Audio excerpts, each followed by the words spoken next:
Hello everybody and welcome to Green Star Trading with me, Tom. All views, opinions and ideas expressed in this video are my own and do not constitute financial or trading advice in any way.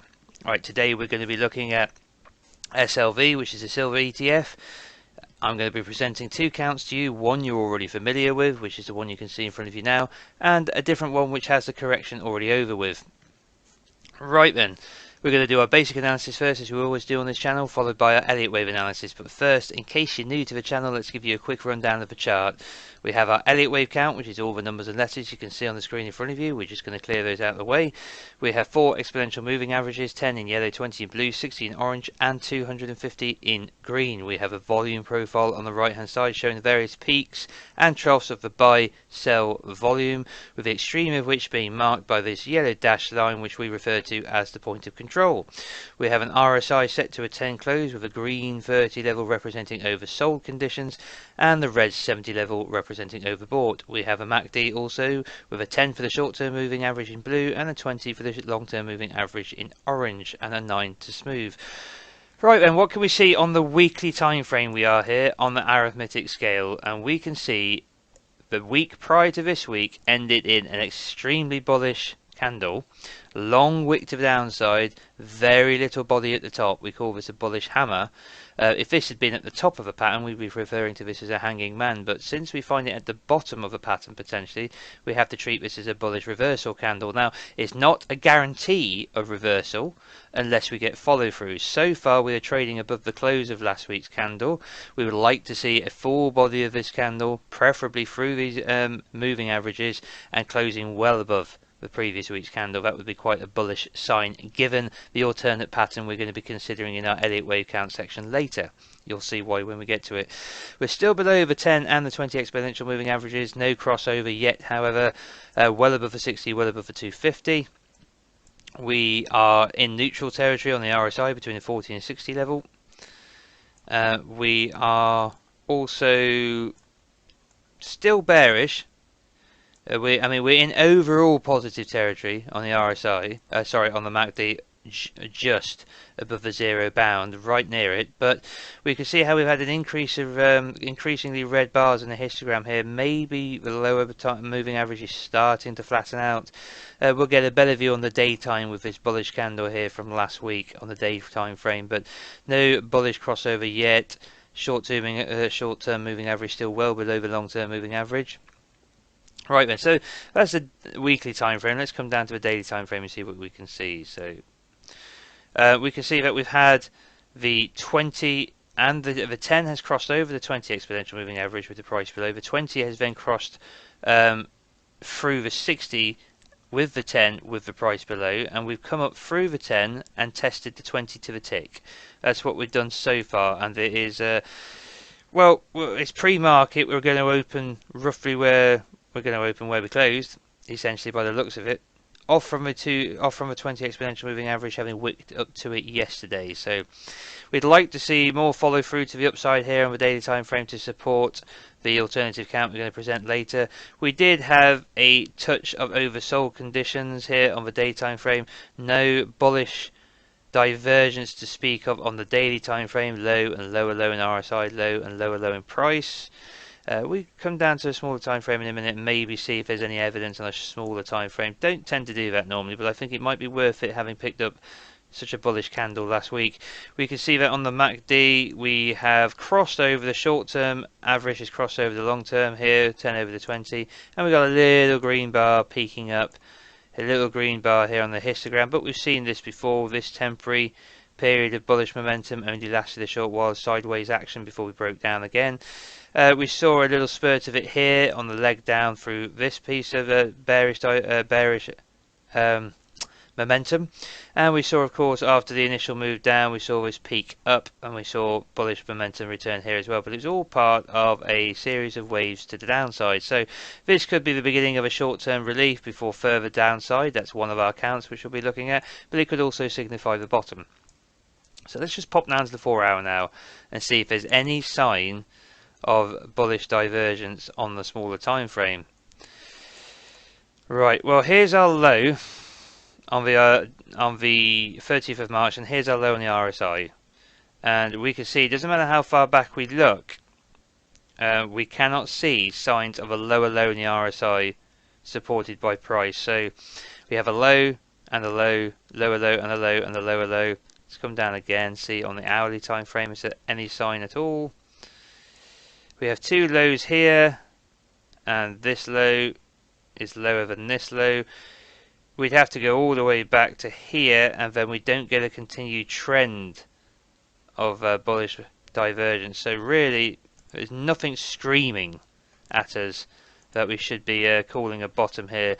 Now, although we don't get it here on the 4 hour or on the day time frame in the RSI, we do have a bullish divergence here on the 4 hour in the MACD. So let's just pop a, just so you can see there. Let's go bring up the count momentarily. You can see we've had a low here and a higher low here, whereas we've had a low and lower low in price. Let's just check that out in the day time frame. We don't have that on the day time frame. You see, it doesn't exist. It's a low and a lower low. So nothing on the larger time frame screaming that this is a lot of bullish pressure and we're about to bounce, but it could still be the bottom. So now that we've done that, we've got our Elliott wave count up anyway. So let's just talk about that while we're here. We'll discuss this first one. This is really simple. We've been following this for months now, which is we're in a flat pattern. We know we're in an expanding flat pattern of some kind. It could either be the expanding flat I've got here, A comes down to here, B extends beyond where A began, and then C comes down in 5 waves, much lower. I've got it settling around this big node of volume here, which if we call up our fib retracement, which should have been saved, no it wasn't, so I will put it on now. That's the top. We know that the yellow zone here, 61.865, is right around this big peak of volume here in the volume profile, and this would be also perfectly coincides, if I remember. Let's lock this for a change so I don't have to keep doing it and hide it, which also coincides with the 1.618 extension of the A from the B, if I recall. Let's just check this out. Yes, here it is, the 1.618, which is the purple line, bang on the point of control, literally to the tick, right at the peak of this volume, right at the 61.865 retracement of this whole move up. So this is, I like this. There's no doubt. I know why I like it. I like it because I'm a greedy bugger and I want to buy silver under 17 bucks. And you know, who the hell doesn't want to do that? Okay, so that's obviously, I will hold my hands up. That's my personal bias. I want the price to come down here. I found very solid confluence and evidence to suggest that it could. I'm happy to think it. I'm happy to believe it will. But we have to follow the count as it develops, and that's why we've got an alternative.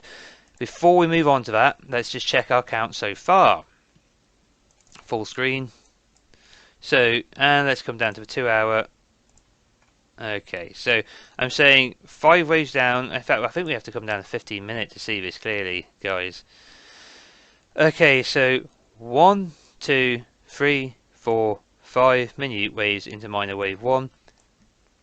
A, B, C minute time frame into minor wave 2.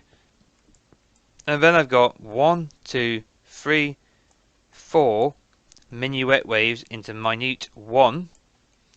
And I tell you what, just if you really wanted to, you could dig out another wave there. This would be very rare. This would be our sub minuet, like that, and that would go there. We don't need to do that though. We only use the minuet as our lowest time frame normally. So down to there. Then we go. I haven't labelled this for some reason. Let me just have a quick look at it. There's a 3 wave move followed by 3 wave move followed by 3 wave move. So we're just gonna, where is it, an ABC? This huge gap here makes it tricky. 1, 2, 3, 4. 1, 2, 3, 4, 5. Maybe that's a 1, 2 in there. It doesn't really matter. It's corrected no matter what. Let's just slap an ABC on it for the moment and be happy with it. Okay, and bring this down to minuet. Okay, and then we've got what I think is another 1, 2. So we've gone 1, 2 minor, 1, 2 minute, 1, 2 minuet. And I think we're just going to keep heading down. Now, if this is correct, we should turn around relatively soon We have to turn around before reaching a minuet wave 2 invalidation, which is at 24.63. This cannot be another 1-2 down if it comes out on minuet time frame. If it comes beyond the completion of minute wave 2, then this has to be considered to be something else. That's why we have our other count, which we're going to look at. But if this count is correct and we're going to come lower, we will turn around before reaching this level. We have already retraced swing high to swing low 50%, so maybe we push up into the 61 or 78.6 or into the yellow zone, and then we roll over, and then that brings us down into minute 3, 4, 5, minor 3, 4. Obviously none of this is to scale, this is all just clunked up down here so as the waves come in.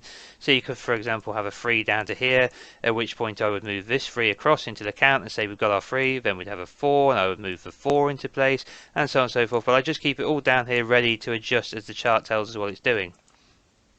So that would be, we're not locking that, Tom, we're deleting it. That would be 3, 4, 5, blah, blah, blah, all the way down into a primary 2, all the way down below 17 bucks into that 61.6, 61.8 to 65% retracement of wave 1, which coincides perfectly with a 1.618 extension of the A from the B.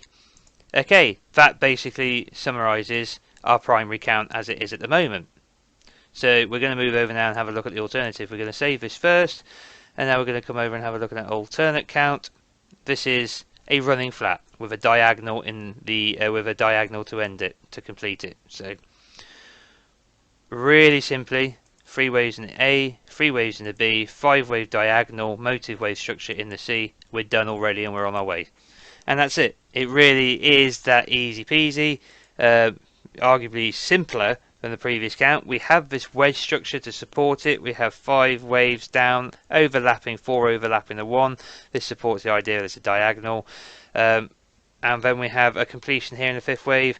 So really, we need to try and find evidence to support this idea.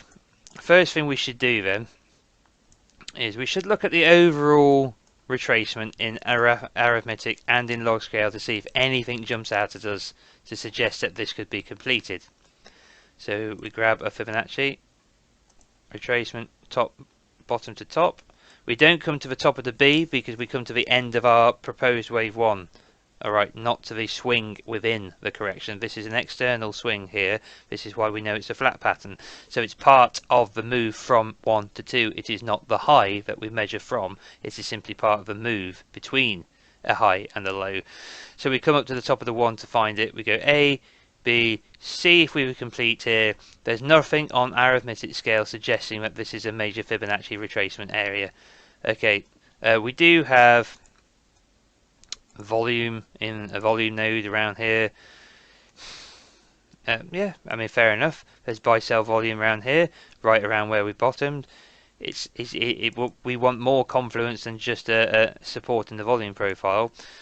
So we have got some argument to suggest that maybe we bottomed here. Let's switch it into log and see what we can see. Now in log scale it becomes a little bit more compelling because we've got the 23.6 down here with this area in the volume profile. Very shallow too, if it is a 2, but you know, I can't find another way of counting it because we have a low down here at 10.85, and this is the low all the way from the peak back in 2008. So this is the low, so this has to be a 1. Okay, unless we have some kind of completely screwed up 1, 2, 3, 4, completely out of scale with the 1. Yeah, so I want to find a completed wave up here, and I think this is a primary 1. So 23.6, yes, there is some confluence here. It would be a very shallow 2. It would be a running flat pattern at 2, which is also really quite rare, but not impossible.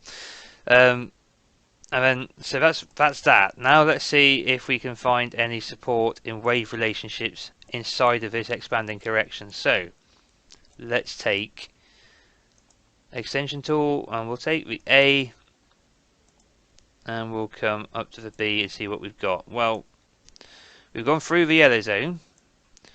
The 78.6 is right at the peak of the volume here. Right at the peak of the volume here. We've found support and we've bounced. We didn't come to it to the tick. We did wick through it. Let's have a look at log scale. Now log scale makes it a little bit more compelling. We've come to the 78.6, just switched through it, bounced quite strongly in amongst this volume node that we can see here. Yes, there is some confluence to support the idea that we've bottomed, but it's not particularly strong in my opinion. But it is there, so it's possible.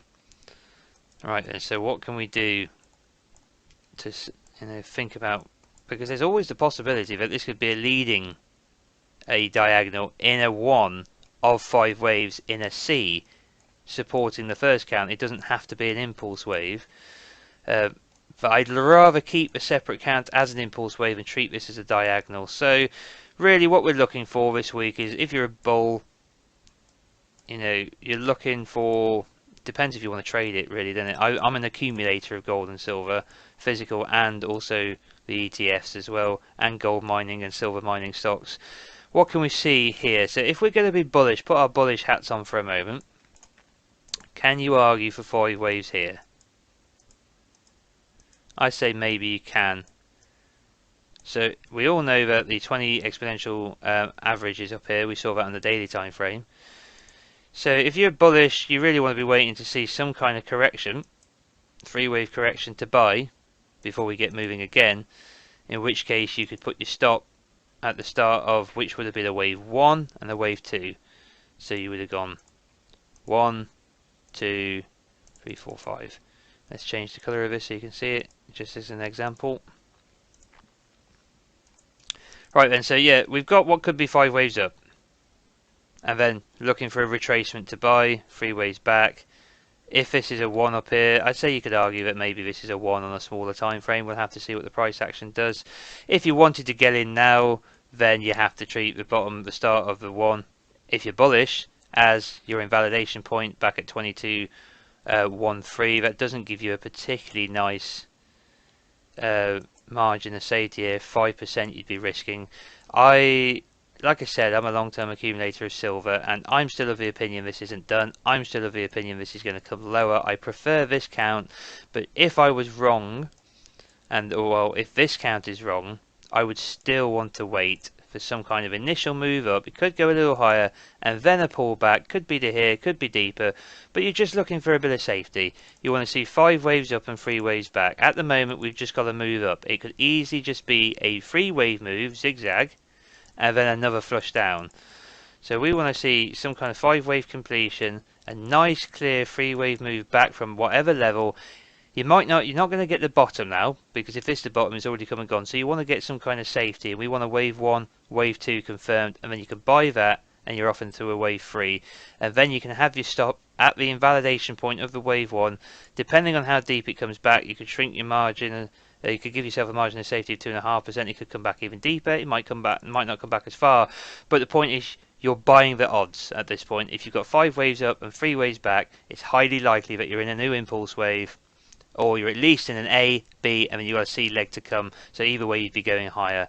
That's if you wanted to trade it long from this point and you weren't already in. I will continue to just accumulate over the long term, as I've always done. It's just how I treat gold and silver.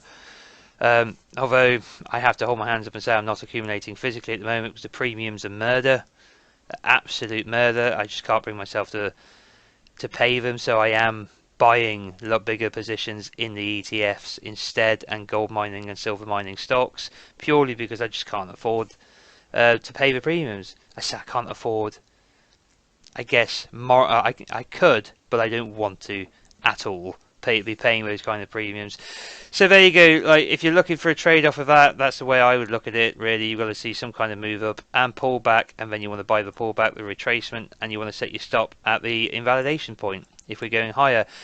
That would be supported by a move out of this wedge. You would probably, let's just make sure we're lined up on the very top here. I don't think we quite are. That's neater. We have come up to the top of this wedge and found resistance for the meantime.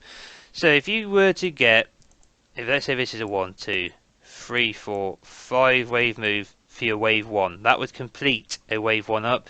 You would also have the luxury of having come back and invalidated the wave 1, wave 2 here, taking above this height on the bearish count. Then you'd be looking for your 3 waves back. Then you're buying and you're off. Otherwise, we're going to head lower. and just be patient. I mean, if it continues to break down this week and next week and the week after, just be patient and wait for a reaction, and then wait for a reaction, wait for a retracement. Unless you want to just dive straight in, that's up to you. It's not up to me to tell you how to trade. This is not financial or trading advice. Alright then guys, that is my take on silver. Now, first things first, I want to thank my new Patreon subscribers. The Patreon is now up and launched. Just a quick mention about that. You can head over and have a look at it yourself. I'm going to leave a link in the description of the video below. You can find the link on the YouTube banner. You can find the link on my Twitter page. I'm not going to bore you with the details. If you're interested, click on the link, go over, have a read for yourselves, and see if you're interested in becoming a patron. Some really good deals there. You get a lot of extra useful content plus access to the Discord. Right then. That's silver. If you're new to the channel and you've liked what you've seen, please subscribe, smash the like, let us know what you think in the comment section below if you want to. Hit the bell notification icon to remain informed of future video releases, and I will be back with you later. All the best. Bye bye.